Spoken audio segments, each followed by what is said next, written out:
Perla. Nawaw, mali ang madam ko. Kumatok sa number 12. Sabi niya 12 eh. Binaba ko sa 12. Wow, mali. Ayan, Perla, number 14. Istiraha. Ay, buhay OFW, family driver 24/7 work. Tiis, tiyaga para sa ekonomiya. Oh, ito paikot oh, ganda ng ano nila. Istiraha.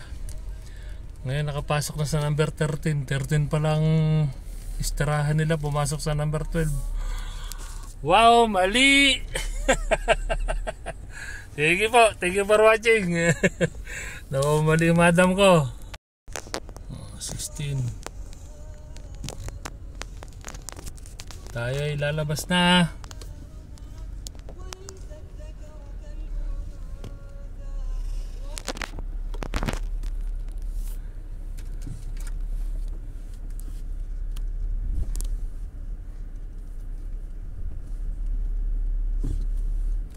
Okay, exit. Hanap tayo ng parking.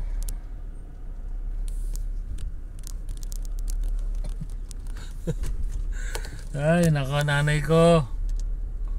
Lakas magpatawa.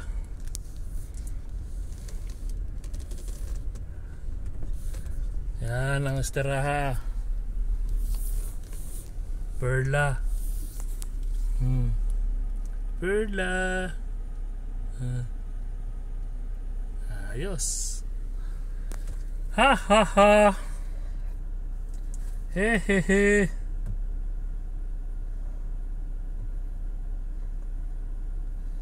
Ganyan lang.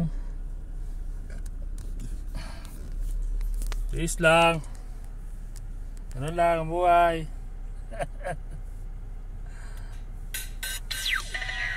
Alright. Disco tayo, disco. Sige po.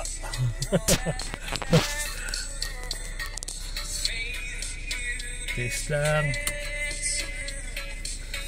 Munta nga yung madam ko eh. Pagbukas niya pagbukas niya kita yung mga bata. Balik siya eh. Balik siya sa sasakyan. Ay, minsan komedyante talaga itong mga Saudi. Natawa lang ako eh. Balik siya eh. Saka upo ulit siya eh. Tapos hinanap namin yung sistra. Nakita niya, sige, kalas, ro, parking, o di parking. Sige po, nakwento ko lang. Masalam.